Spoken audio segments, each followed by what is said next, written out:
Newfoundland was changing at the start of the 19th century. Its migratory fishery was giving way to a resident industry, and its permanent population was expanding rapidly. It was also becoming more diverse. This was especially true in the larger settlements on the Avalon Peninsula. In addition to fishing families and merchants, there were also lawyers and doctors, shoemakers, watchmakers, journalists, bakers, and an array of other workers. Farming was also taking root in the colony.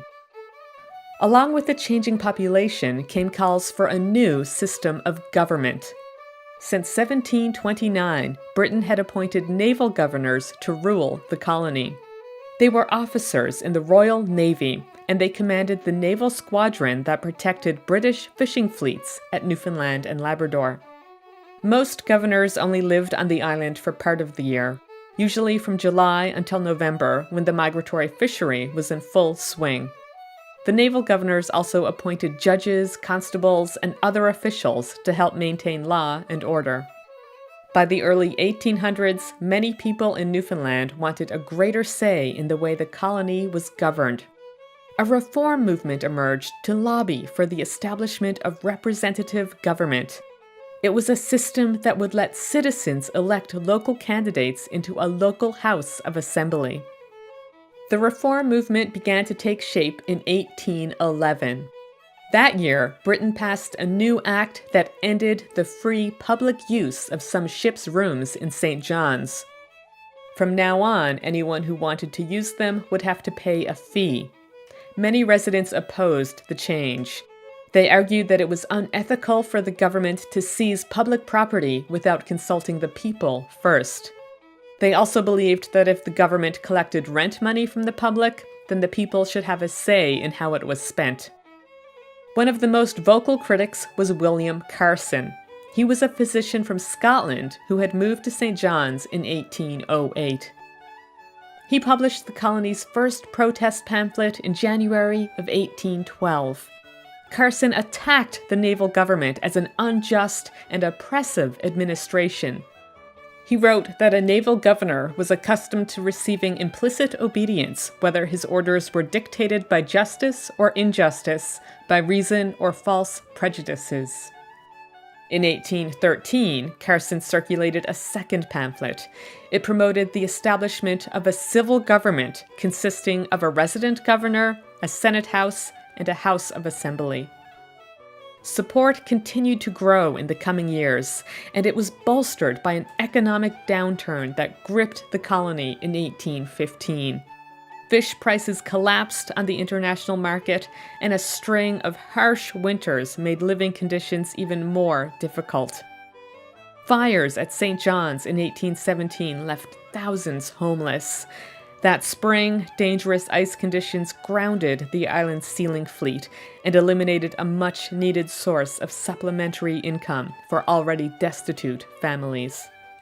Some residents accused the government of ignoring the needs of the poor. They began to question its ability to guide the colony through difficult times. Carson and other reformers again advocated for a permanently established government that would have the ability to pass local laws. Britain responded in 1817 by making the naval governor a year-round resident of the island.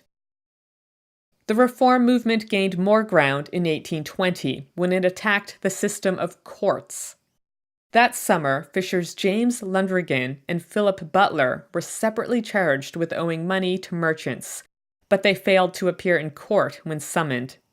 Judges John Lee and David Buchan placed each man in contempt of court and sentenced them to public whippings.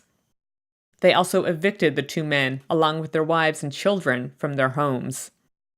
Many people in Newfoundland believed the punishments were unnecessarily severe.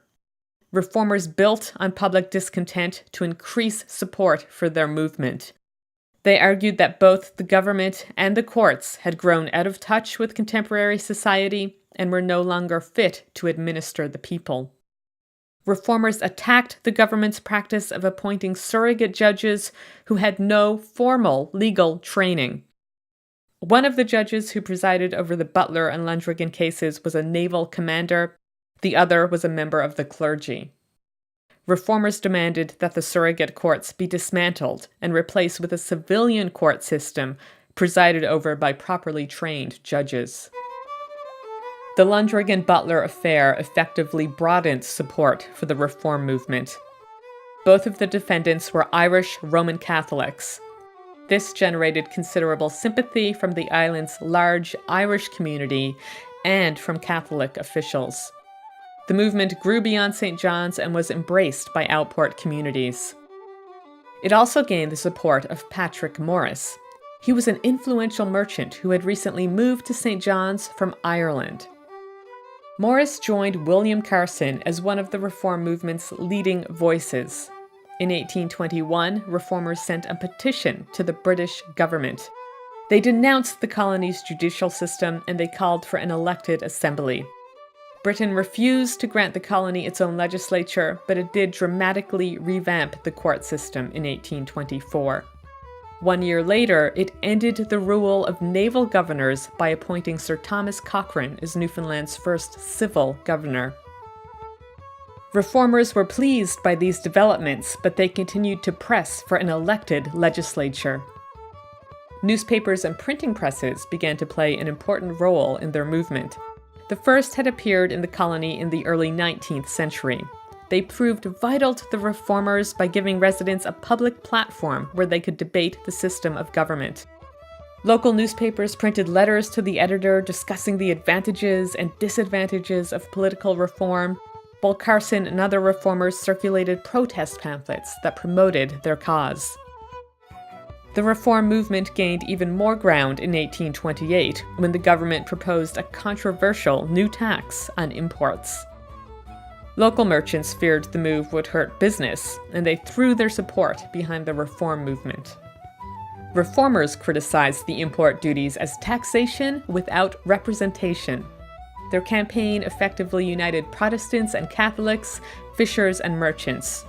The group sent another petition to the British Parliament in 1828, arguing that the colonists had a right to self-government. At the same time, changes were taking place within the British government that shifted London's support towards political reform. In 1830, a liberal Whig government replaced the rival Tory party in the British House of Commons. Led by Prime Minister Charles Grey, the Whigs supported political reform more than the previous Tories. London also realized that granting self-government to Newfoundland would significantly reduce its financial obligations to the colony.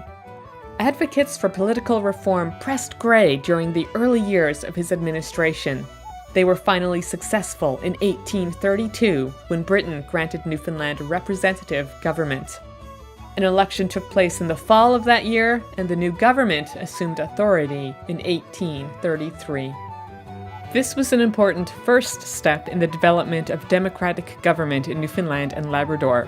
However, decision-making authority would not rest with the elected representatives until responsible government was established in 1855.